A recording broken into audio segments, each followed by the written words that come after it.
Hello friends, এই বর্ষার মৌসুমে একটু চিলি আইটেম না হলে হয়। তাই ভাবলাম আজকে বানিয়ে ফেলি বেবিকর্ন চিলি। তো প্রথমেই বেবিকর্নগুলোকে ছোট ছোট করে কাট করে নিয়েছি। তারপরে একটি গামলার মধ্যে জল দিয়ে নুন দিয়ে বেবিকর্নগুলো 5 মিনিটের মতো সিদ্ধ করে নেব। বেবিকর্নগুলো সিদ্ধ হয়ে গেলে তারপরে ছেঁকে একটা অন্য পাত্রে সেটা রেখে দেবো।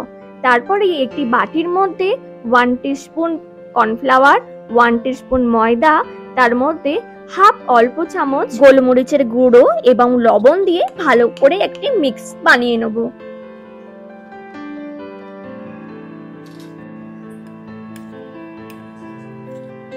এবার আমি বেবিকর্নগুলো ডিপ করে ফ্রাই করে নেব।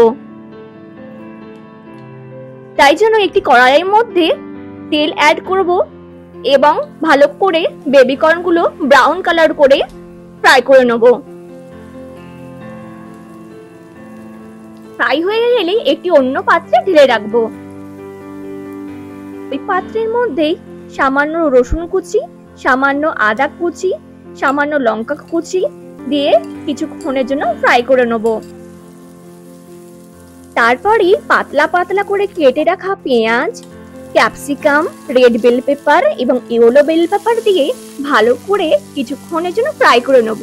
তারপরে বেবিকর্ন ফ্রাইগুলো দিয়ে তার মধ্যে 1 teaspoon tomato sauce, 1 teaspoon red chilli sauce, half teaspoon green chilli sauce, 1 teaspoon dark soya sauce, half টিস্পুনের মতো ভিনিগার এবং সামান্য চিনি দিয়ে আমি একটু ভালো করে তারপরে একটি বাটির মধ্যে সামান্য কর্নফ্লাওয়ার গুলে জল দিয়ে ওর মধ্যে ঢেলে দেবো। তারপরে ভালো করে মিক্স করে নেব। তারপরে রেডি হয়ে গেল বেবিকর্ন চিলি। তো কেমন লাগলো অবশ্যই একটি ছোট্ট কমেন্ট করে জানাতে ভুলবেন না।